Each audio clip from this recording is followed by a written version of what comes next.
Welcome to the Sanctuary, Boston. We're going to start out with a little bit of singing. We invite you to experience the music however feels good for you. We're beginning with Come, Come, Whoever You Are by Lynn Adair Unger and Mary Grigolia, set to words inspired by Rumi. I invite you to rise in body, rise in spirit if that feels good for your body, and we'll sing together. Though you've broken your vows 1,000 times, though you've broken your vows 1,000 times, though you've broken your vows 1,000 times, though you've broken your vows 1,000 times, ours is no caravan of despair. Though you've broken your vows 1,000 times, though you've broken your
Sound great. We're going to do another song in sort of a similar vein with two parts. It's Loosen, Loosen.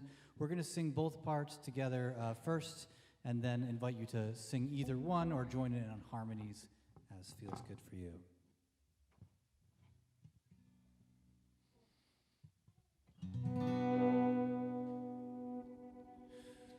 Loosen, loosen, baby. You don't have to carry the weight of the world in your muscles and bones. Let go, let go, let go. Loosen, loosen, baby. You don't have to carry the weight of the world in your muscles and bones. Let go, let go, let go. Holy breath. Holy breath and holy name. Will you ease this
heart together. Holy bread and holy day. The weight of the world in your muscles, will you ease this pain? Holy bread and holy day. The weight of the world in your muscles, will you let go, let go, let's pray. Holy bread and holy day. The weight of the world in your ease, will you ease this pain? Let go, let go, let go, let go, let go, let go, let go, let go, let go, let go. One more. Let go, let go, let go.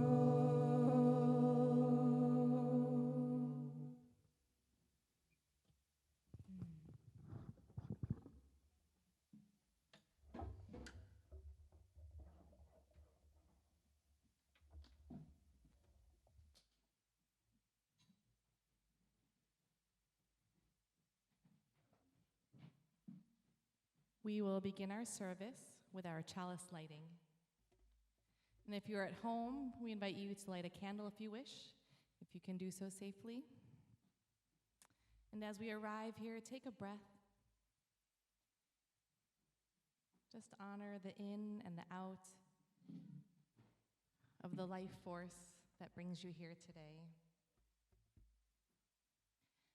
And we open with these words entitled Slower and Slower by Mark Bellatini. Let the difficulties of the week take their Sabbath now, their brief and simple rest. Let the worries of the week lay their heft gently onto the dark earth below this carpeted floor, which can bear them with greater ease than any one of us can by ourselves. Let the tangle of feelings, the pull and push of these last 7 days sit still for a minute, stop writhing in my heart, and move no more than a Buddha at rest under a tree.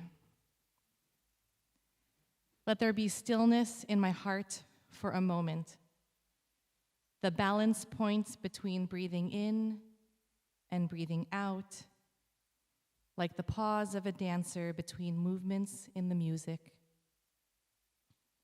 Let the breathing in this room be free and flowing. Let pulses trance a slower rhythm in the wrist. Let the coming silence be like hands pulling back a curtain, revealing the table set with the feast of life, which is present here and now, and has been the whole while, present to those who give up living in either the past or the future.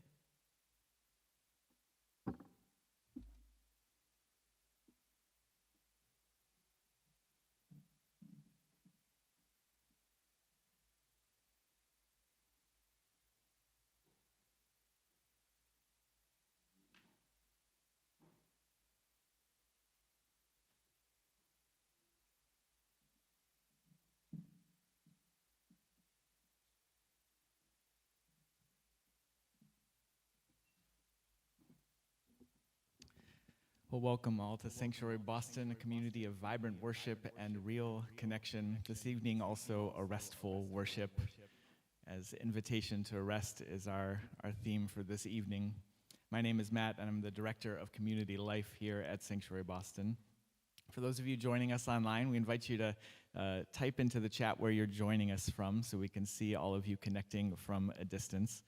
And those of you who have the advantage of being online, I also encourage you to check out the program and lyric page. You can read along with all of the lyrics for all of our music this evening.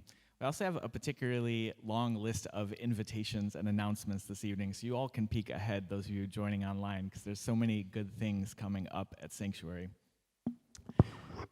Reverend Joe is reflecting this evening on invitation to rest, and she'll be talking about planning for and being intentional about setting aside time for rest in our lives, and also being tuned into our own bodies and our hearts of what we need in any given moment in the day or in the weeks ahead.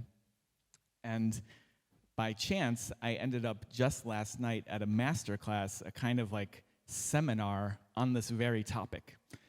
I went to a queer burlesque drag show last night, and all of the performers were Swana performers, Southwest Asian and North African. And there was this very special moment in the show where they announced the next performer, and the DJ started blasting the music, this great song, this combination of hip-hop and traditional Indian music. And the performer came out, and she kind of took a deep breath, and she asked the DJ to pause the music for just a moment. And she sat down, and she said, "Is it okay if I just need to sit for a minute and sit together with you all for a minute?" And she spoke about some chronic health issues that had been weighing on her body. And she spoke about some family difficulties that had been weighing on her heart as her mom had come to visit and it hadn't gone well, something some people can relate to, certainly.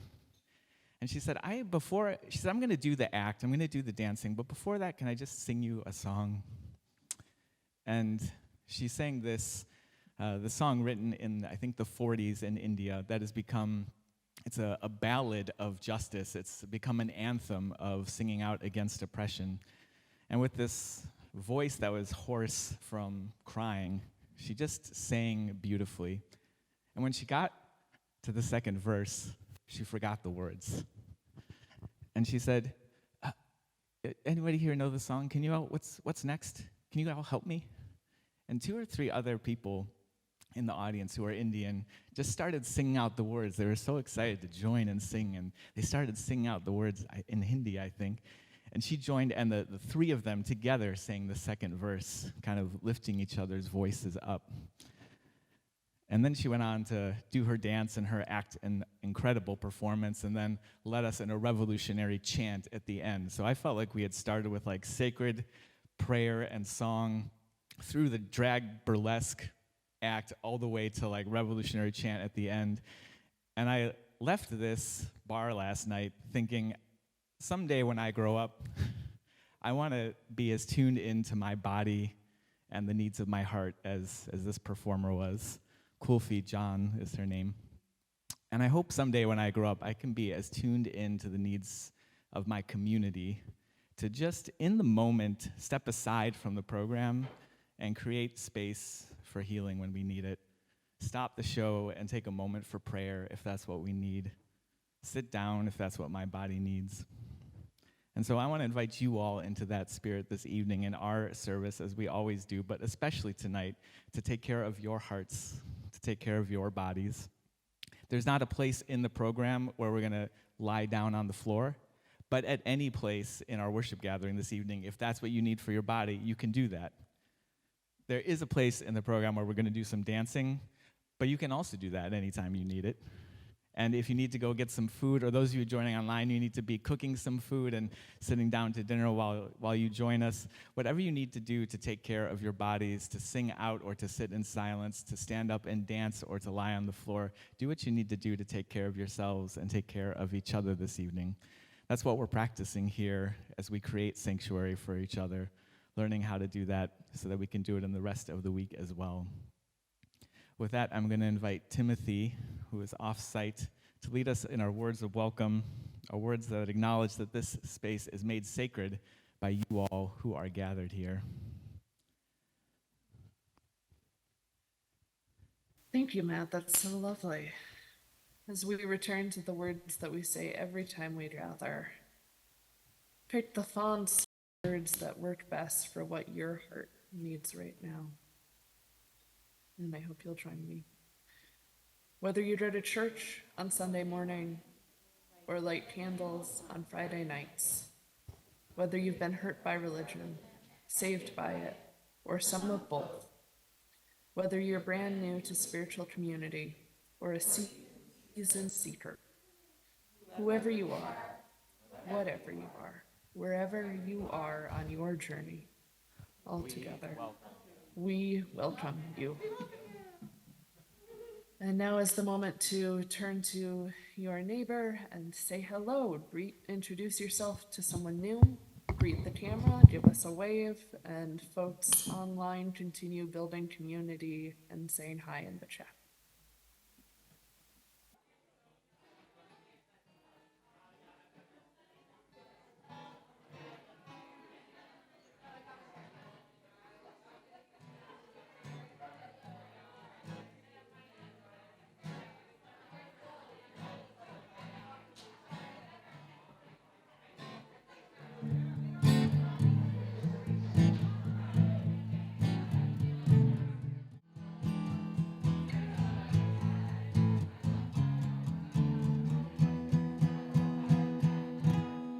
And we invite you to finish up these conversations and discussions and return to the space together.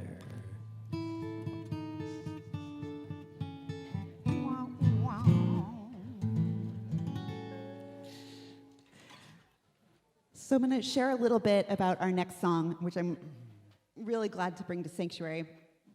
This is one that SoundCloud decided I needed to hear, and it was correct. It came on, I think, like, what I was creating is like a Jewish communal singing playlist, and it's like, you want this one? And I said, yes, I do. And it's one of two songs we're doing this evening called Slow Down. And it's to a melody that I can't ever remember not knowing. If you've been to a Jewish high holiday service, you might have heard Avinu Malkeinu. It's this like really haunting melody that's sung in most synagogues, and it's Avinu Malkeinu translate. It's this old prayer. It translates to, if you're doing gendered language, our Father, our King, but like our parent, our sovereign. It's like this very majestic thing.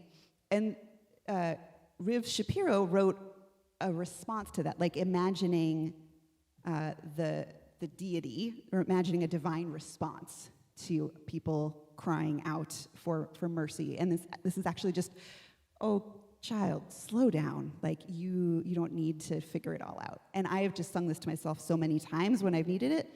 So it's to the melody of this ancient thing and to the words that are speaking to me right in this moment. So we'll invite you to join in as you'd like.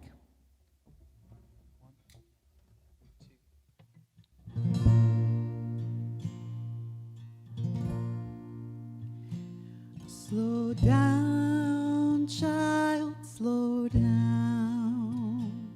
Slow down and listen to the wind. All comes together, all falls apart, forming anew your beating heart. Slow down, child, slow down. Slow down and draw yourself near. The rocks are your keepers. Tell them your stories. Now it is safe to be here. A river flows from within you to where you will go. The current carries you home. Let your life unfold. A river. A river flows from within you to where you will go. The current carries you home. Let your life unfold. Slow down, child, slow down. Slow down and you will receive. Life wants to meet you where you are, not where you think you should be.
slow down and listen to the wind. All comes together, all falls apart, forming anew your beating heart.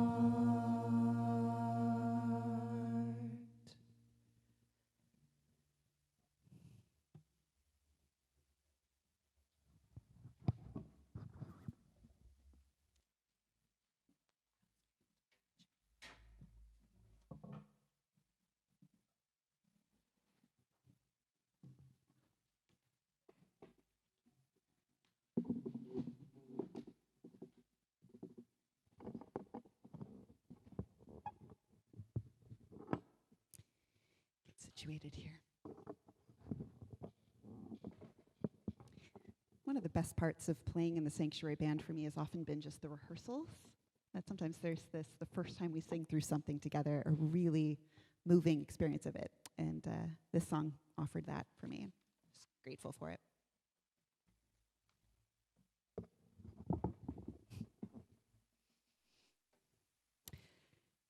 In the relentless busyness of modern life, we have lost the rhythm between work and rest. These are the opening words of a book called Sabbath by Wayne Muller, and they're words that I've come back to again and again over the years. In the relentless busyness of modern life, we have lost the rhythm between work and rest. Does this feel true to any of you? Yeah. I think for a lot of us, we're kind of soaked in this mainstream culture, at least in New England, that's informed by the Puritan work ethic, where action and accomplishments are better than rest, that doing something, pretty much anything, is better than doing nothing. So Reverend Muller, who's a Methodist minister and author and spiritual director, and a big fan of Sabbath, he says, he kind of describes this ethos this way. Because of our desire to succeed, to meet ever-growing expectations, we do not rest. Because we do not rest, we lose our way. We miss the compass points that would show us where to go. We bypass the nourishment that would give us succor. We miss the quiet that would give us wisdom. We miss the joy and love born of effortless delight. Poisoned by this hypnotic belief that good things come only through unceasing determination and tireless effort, we can never truly rest. And for want of rest, Reverend Muller concludes, our lives are in danger.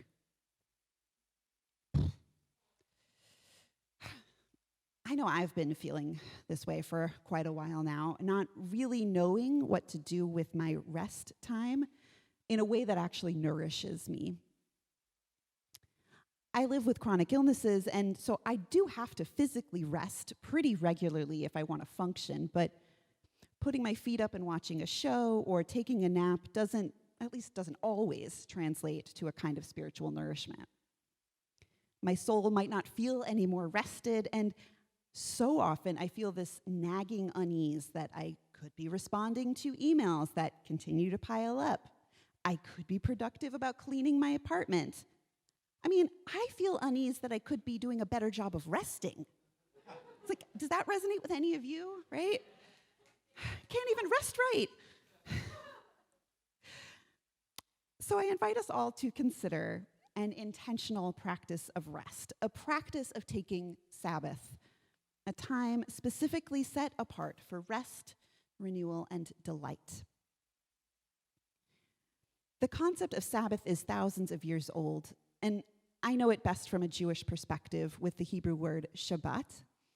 This comes right out of Genesis chapter 2, when there's a story of God creating the universe in 6 days, and then the heavens and the earth and all they contain were completed.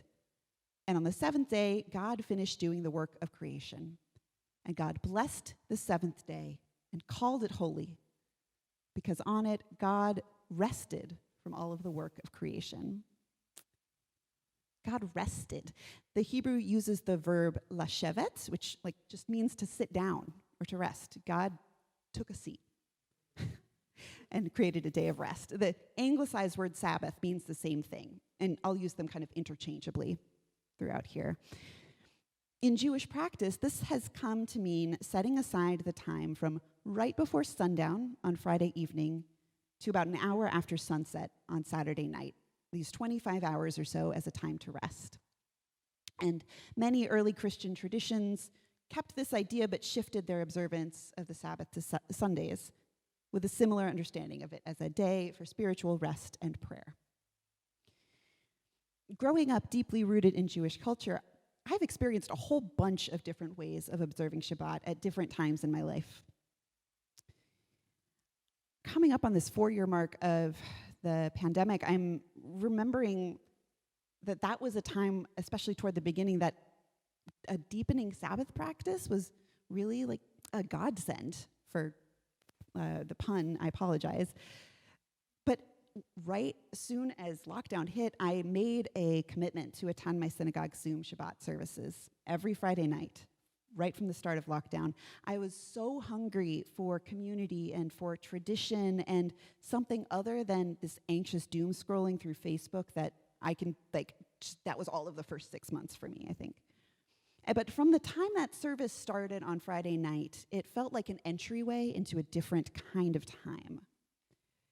For about those 25 hours, I tried not to do any work for any of my jobs.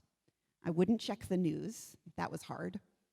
I would make a point of calling my friends, reading novels, and hanging out in a hammock on my balcony.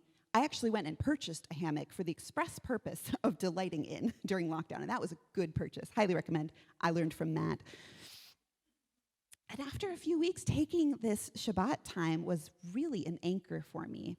It gave me a sense of rhythm and something to look forward to, a way to not have my entire life be one continuous stream of either trying to keep productive during a global pandemic or just distracting myself from whatever I was really feeling. And it was a time to connect to the quiet that gives wisdom, to be restored for whatever might come in the following week.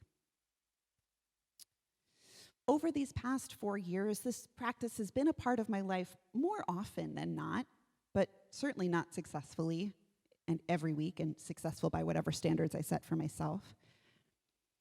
I will say that even just telling my congregants and coworkers that I try not to do work emails on Shabbat has given me at least some breathing room. I do check my emails then, but I try really hard not to. And it gives my week a bit of a rhythm other than unceasing availability.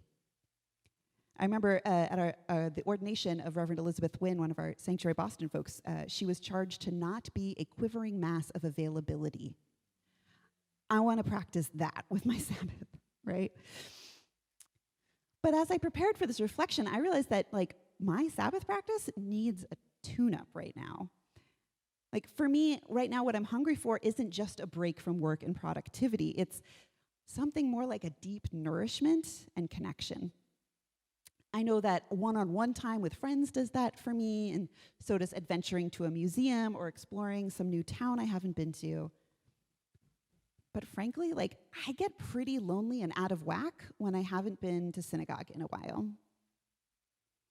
It's a tricky balance that I haven't been managing well recently. Friday afternoon comes around and I'm wiped.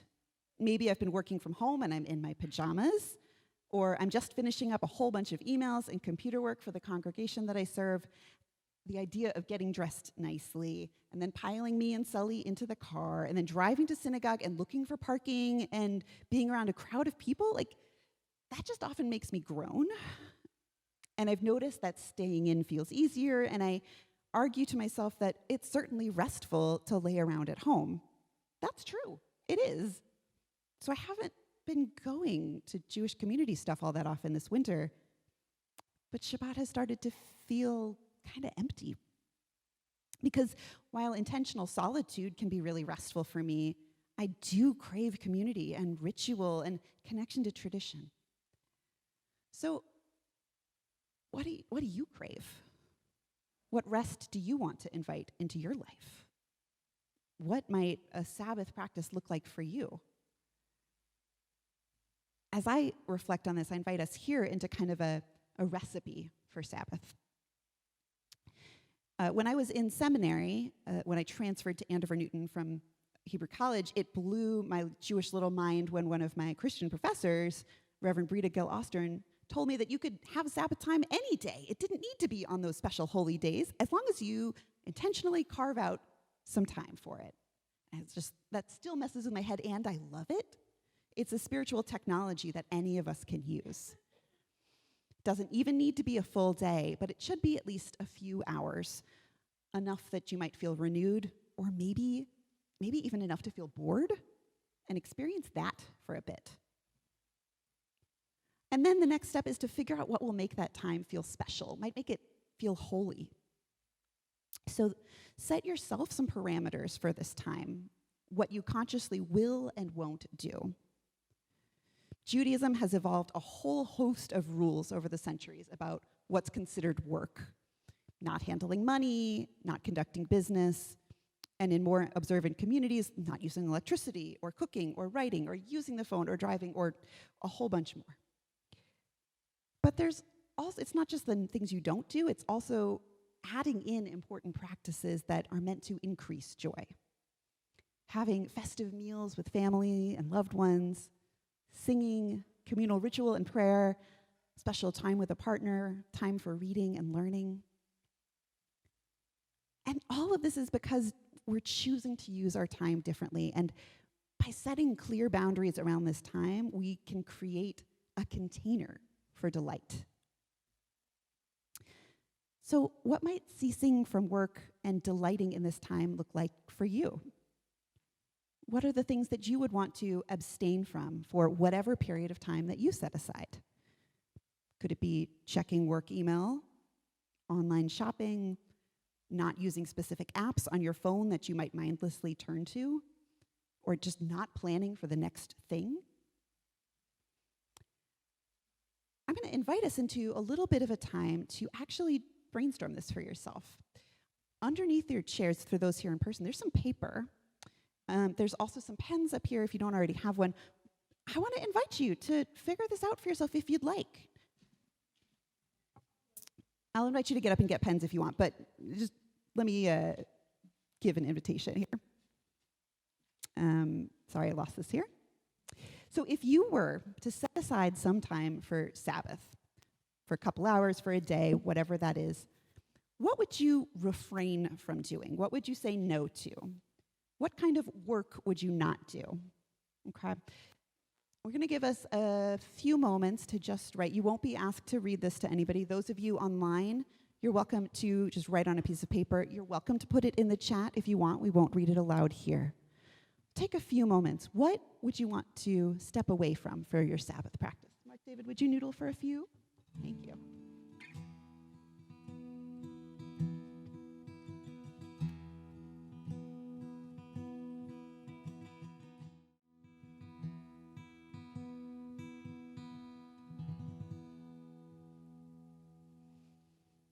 You're welcome to keep writing and thinking on this.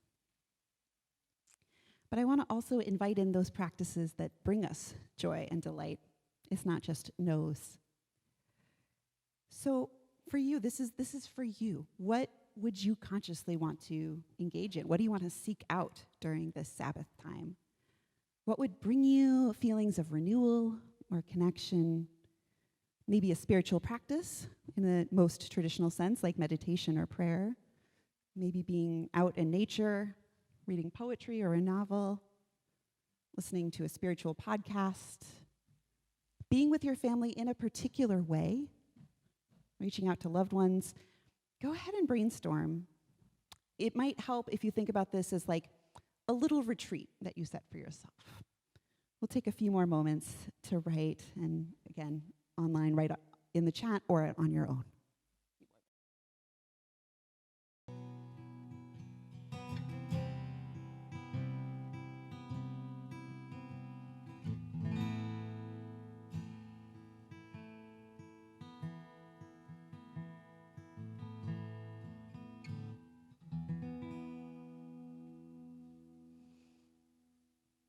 You can keep writing if you'd like. I just wonder for each of us if this whatever this is for you, if that could be a fixture in your life, how would that be for you? I want to invite us to just allow ourselves to be curious about it and to be willing to see what possibilities emerge. So to recap, step 1, set aside a clear block of time for rest and renewal. Step 2, get clear on what you want to say no to, what you want to let go of, and what you want to say yes to, what you want to seek out. And then step 3 is to have some sort of ritual that starts and ends your Sabbath time. It could be lighting a candle, taking 3 intentional deep breaths, reading a poem, singing a song, really anything that marks a transition moment.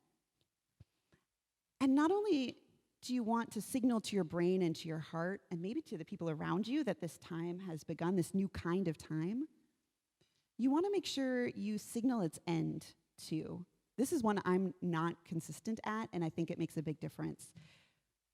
Whenever you're done, whether it's the actual end of the time you've set aside or you get called away, do your little closing ritual and take a moment to thank that time for what it had to offer you before you consciously re-engage in the rest of the world, so it doesn't just kind of slide into the mundane. And step 4, this last one, is just to notice. Notice how it feels to practice Sabbath time, how it feels to be present to the moment and the people who are dearest to you. Notice what insights come to you when you slow down, when you set aside the need to be productive and focus on delight. And notice how it helps shape the way you live the other 6 days of the week. My friends, may you savor your time of rest and delight. May it renew you, reconnect you, and remind you of what is most important. Slow down. Life wants to meet you where you are, not where you think you should be. So may it be.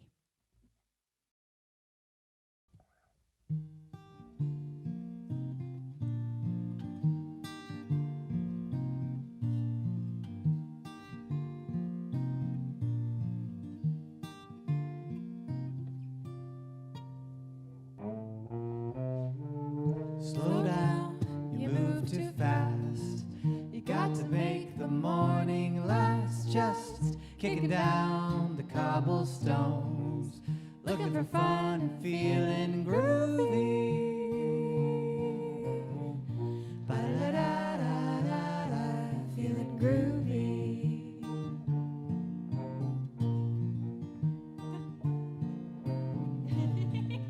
Hello, lamppost, what you knowin'? I've come to watch your flowers growing. Ain't you got no rhymes for me? Do-do-do, feeling groovy. Ba-da-da-da-da-da, feeling groovy.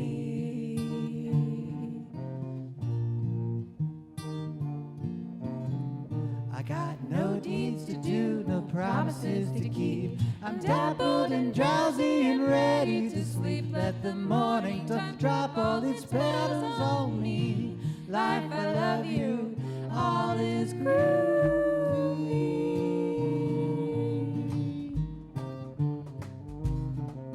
Time for a little dance break. I think Alex and Ashley are going to lead us in something.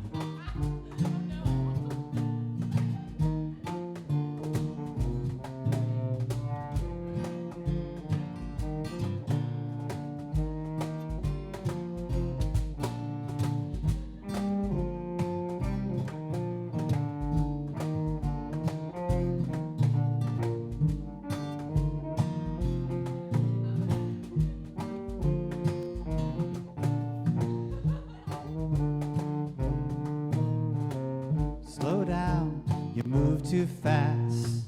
You got to make the morning last. Just kicking down the cobblestones, looking for fun and feeling groovy. Ba-da-da-da-da-da, feeling groovy. Ba-da-da-da-da-da, ba-da-da-da-da-da.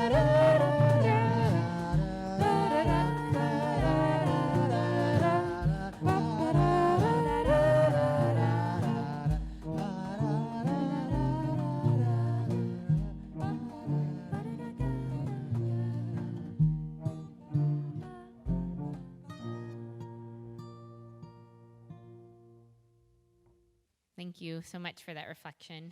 That was very helpful, probably to a lot of us. And one of the many reasons that I find it difficult to rest is that the world is such a horrific place. And it feels very hard to rest when everything is on fire.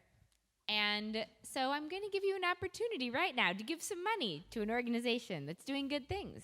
Maybe you can feel a little better, slight bit better about how really horrific our world is. One of the many awfulnesses in this world is the continued taking away of reproductive rights and the criminalization, especially of people who seek abortion care or other types of health care related to pregnancy.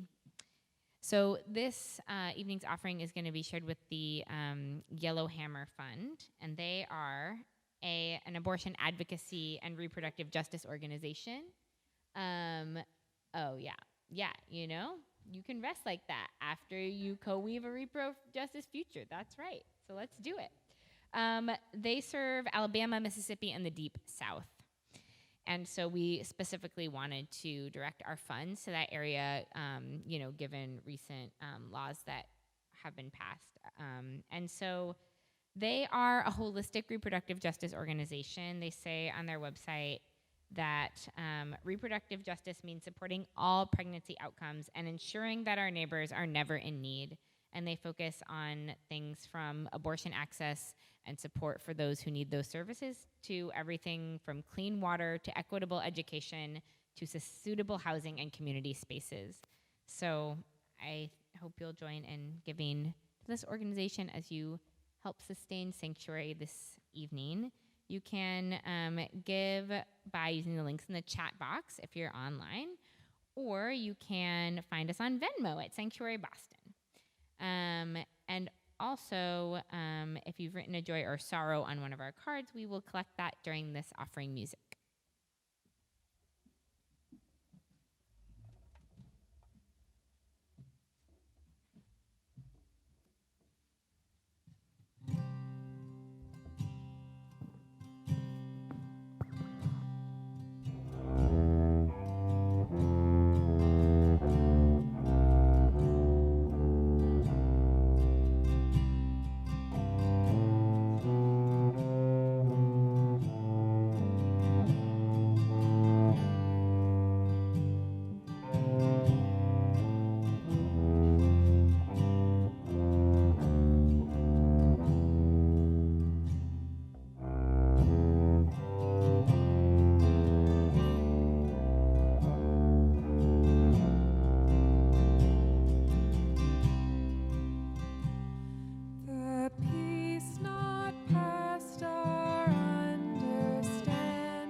Harvest and holiday.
There is a love holding us. There is a love holding all that we love. There is a love holding all.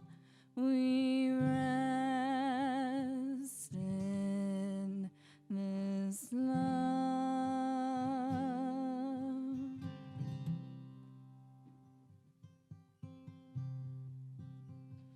We arrive together, bringing all the joys and sorrows of our complex lives with us this evening.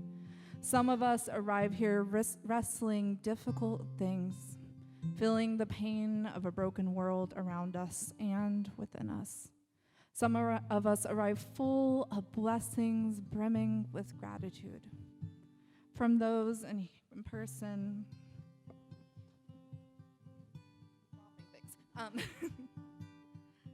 Jenny Fitch, a sorrow and a Mins. I'm sorry I cut you off someone by Fresh Pond. If you have an O'Brien's mustache sticker on your little blue car, I apologize. I'm sure the person forgives you. It's Boston.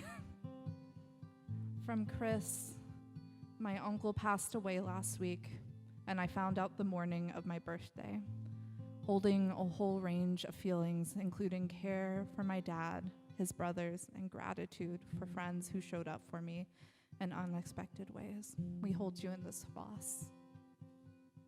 From Anonymous, a prayer for all those struggling to find a way to be a parent. From Tayward, a sorrow, very near and dear to my heart, and a large part of an organization, large part of a reason I stayed in Boston after college is really struggling. There's a lot of burnout with leadership, myself included. I am sad and tired. It's hard to see one of the first places with Boston that felt like home slowly peter out. We hold you in that. From Leo and Mara, a joy. We are excited that our child dedication is on March 17th. We've been waiting for a long time for this, and we are so happy that it's almost here. We would love for any of you to join us if you are able. Congratulations, Leo and Mara. Child dedications are so exciting. From Emma, a sorrow. My Aunt Kathy died Monday night with no warning. I feel heavy with grief, especially for my mom who lost her sister, who was her best friend far before she expected to. We hold you in this. From Leona, a joy. I received my care packages from the sanctuary auction, and they brought me so much joy. Thanks again to the incredible team that put the auction together. From Ashley, a joy. I got into a program to study in Austria this summer. I can't wait. That's so exciting. And with all those sorrows and gratitudes, both named and unnamed in person, we sing. There is a love holding us. There is a love holding all that we love. There is a love holding all. We rest in this love.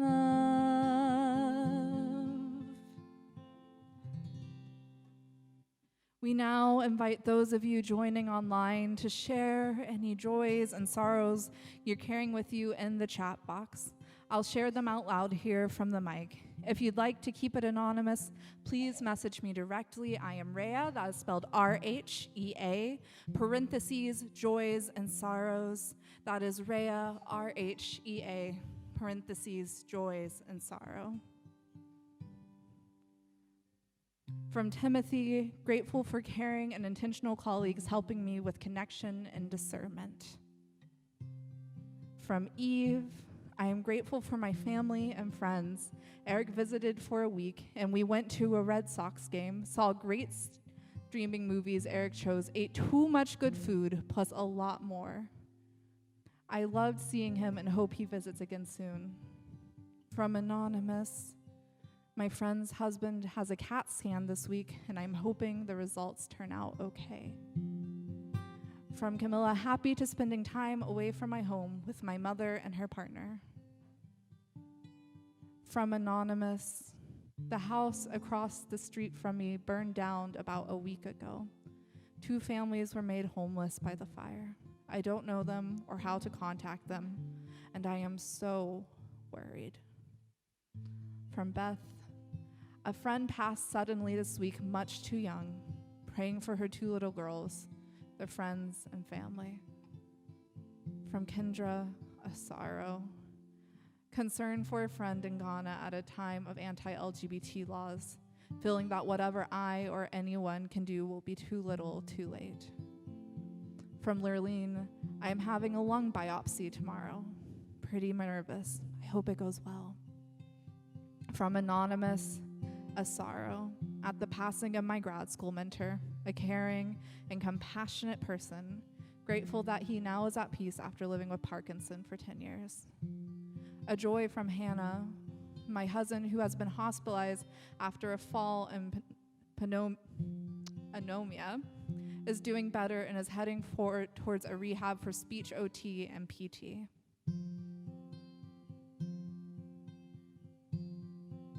I'll give a few more breaths for those of you online.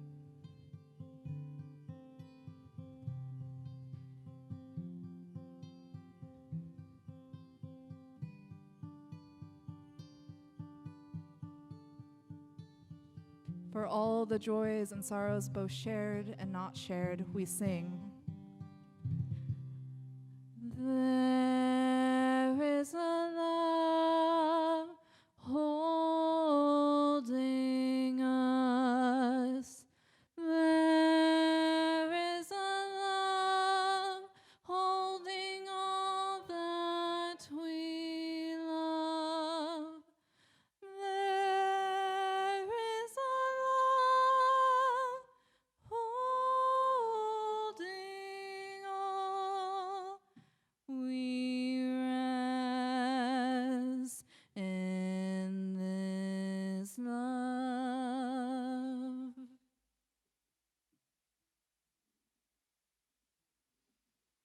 Please join me in the spirit of meditation and prayer. God of many names and no name at all, who calls us to rest, who knows what it is to rest, who says, slow down, beloved, find ways to bring you delight in your life. We hold so many tender joys and so many tender sorrows in this moment. We have experienced, members of our community have experienced loss, people gone too soon, unexpected, and there feels like a gap. God, let them know that they are not alone, that grief is something that is all too human and all too painful. Let it be known that in this time we do need rest, to find paths away from burnout, to find ways to be compassionate with ourselves during these hard times. Let us be forgiven for mistakes we have made, or to learn to be with them, and to navigate that there is both the intense joys of life and the deep hardships of death. We live in a world of uncertainty, and that is hard. But we have each other and community to hold one another in those hardnesses. For all these things, O Spirit, we ask to hold us. Amen, and blessed be.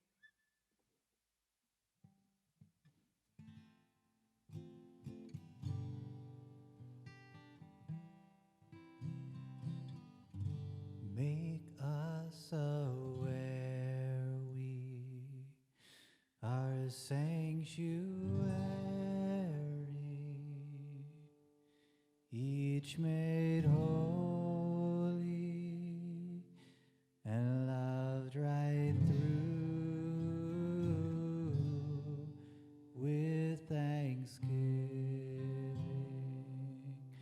We are a living sanctuary anew. Sanctuary is something we each can find within us when we make time for rest, for renewal, and delight. It's also something we can offer to each other in community. We're going to sing Sanctuary one more time, and then we're going to hum it for a few minutes. And while we hum, we invite those of you in person to take a moment to light a candle at any of the 3 tables around the room. And as you light the candle, remember that sanctuary that is within you, that you have access to. And when you pass the taper to the next person, take a moment to recognize the divinity between you, the sanctuary we create and offer to each other. Those of you online, we invite you to breathe deeply, to find a moment of stillness that may have eluded you all week long, and to share a candle in the chat if you're so moved. Let's begin by singing one time through.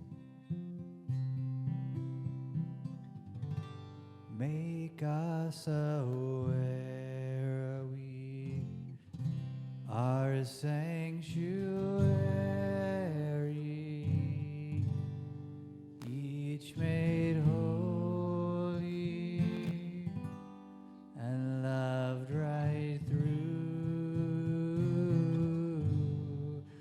with thanksgiving. We are a living sanctuary anew.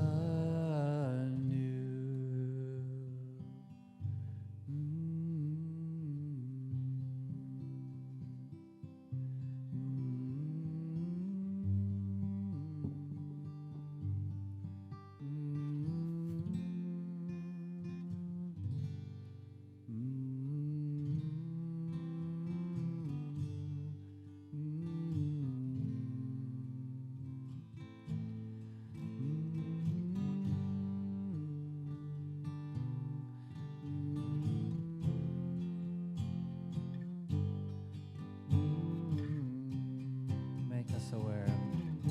Make us aware we are a sanctuary, each made holy and loved right through with thanksgiving. We are a living sanctuary anew.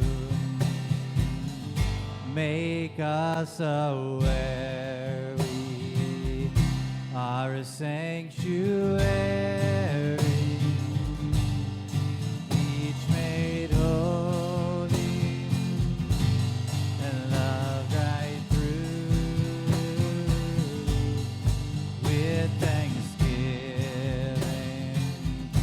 We are a living sanctuary anew. Let's sing it one more time. Make us aware we are a sanctuary. We're each made holy and loved right through with thanksgiving. We are a living sanctuary anew.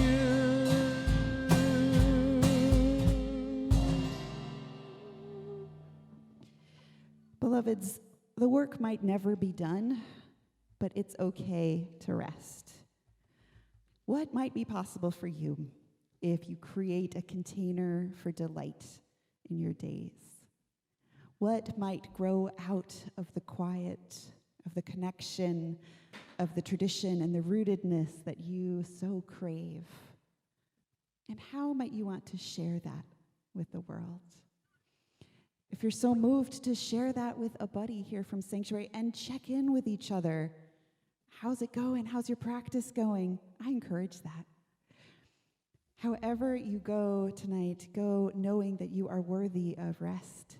You are worthy just by being you. Go and delight and be nourished.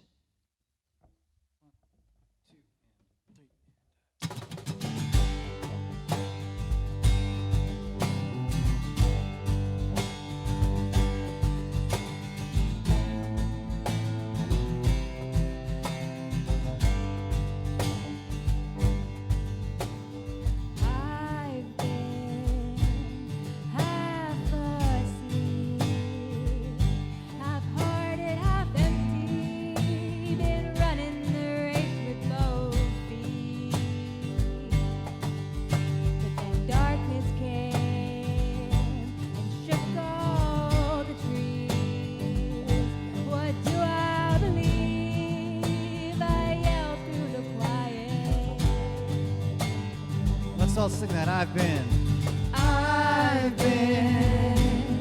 half asleep, half hearted, half empty, been running the race with both feet.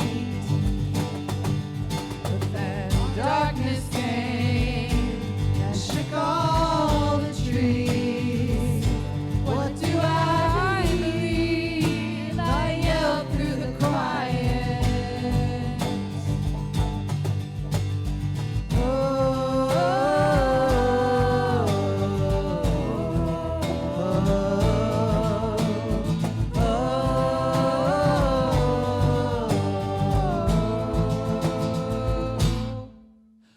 Slow down, there's a rebel in the woodpile and he's burning it down. Slow down, there's a stranger in the garden and he's calling you now to slow down.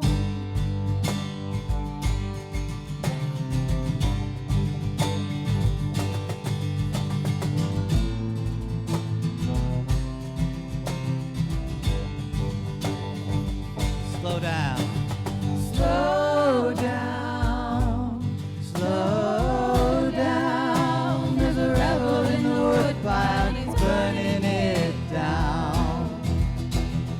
Slow down. Slow down. There's a stranger in the garden and he's calling you now to slow down.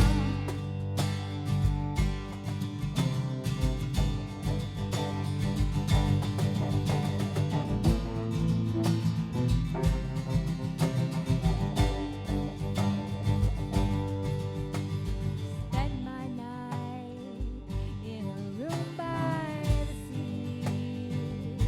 You need not earn your key. It's been paid in full already.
Dear ones, I invite you into our final ritual of the evening, the ritual of invitations and announcements. There's so many good things coming up this spring. I don't know what the deal is, but we're just doing so many good things all of a sudden. I'm so excited about it.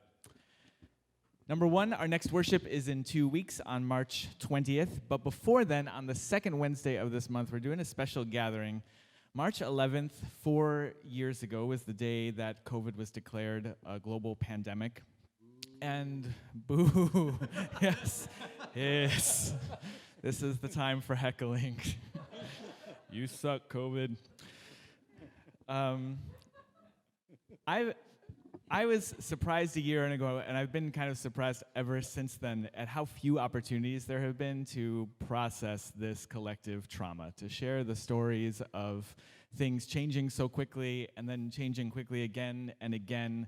It's felt like there have been so many eras of this pandemic, and it is not over. And maybe that's why we haven't had a chance to take a deep breath and look back and tell stories and grieve and reflect and make meaning if we can. But we wanted to make some space for you all to do that next week. So next Wednesday, 6:30 to 8, we're going to open up a Zoom room and have some facilitated conversation to share your stories, to reflect together, and to look back on this last 4 years and where we're at now. Part of the purpose of a religious community is to provide some safer space for people to have real conversations about the things that are hard. And this has been a hard 4 years. So I hope if that's something that is good for your spirit, you'll join us next Wednesday on the 13th. Part of the purpose of a spiritual community is to offer some places for real connection, for meaningful conversation, and to build deeper community. And that we're also launching our small group registration this evening for our spring session. There are going to be 4 groups. I might need help remembering them. Number 1, Spiritual Growth and Connection, our general small group, is both an online and an in-person option this spring. Number 2, an intergenerational conversation. And number 3, younger adults. So number 3, 4, 3 or 4, depending on how you count it, younger adults. So I hope you'll check those out. Those will be meeting for 6 or 7 sessions starting in the second week of April. And if you are looking for a place to reach out across the isolation of these last 4 years to share and grow in community together, this is the best place to do it, I think. I hope you'll join us. A spiritual community should also equip us for living in times when, as Annie said so gracefully, the world is on fire, and it's a mess. I was going to swear, but it's just a mess, and that's all we need to say about it. So Sanctuary is hosting a de-escalation and community safety training on April 6th. Remember that? Say April 6th. We're going to spend the whole day together at 9:30 a.m. to 3:30 p.m. We're going to be at our other host church in the Back Bay, building skills for community safety, to de-escalate threatening or difficult situations, whether that's in a worship service or in a spiritual community, if we ever got protested or if there are other people being disruptive in worship or in other settings that we would meet. But also if you are going to protest or social justice events, this is an important skill to have for counter-protesters or police, unfortunately, sometimes. And also, a number of our sibling communities of faith have asked for people who are skilled in de-escalation to show up and provide a safe presence to de-escalate any threats that might show up at their doorstep during worship. That is true for some upcoming Jewish services that there's like a list of folks in Boston who are trained in de-escalation, and so that ask is just a constant thing in Boston to find ways to keep each other safe in an increasingly polarized and threatening world. So I hope you'll join us for that. I think it's going to be so good.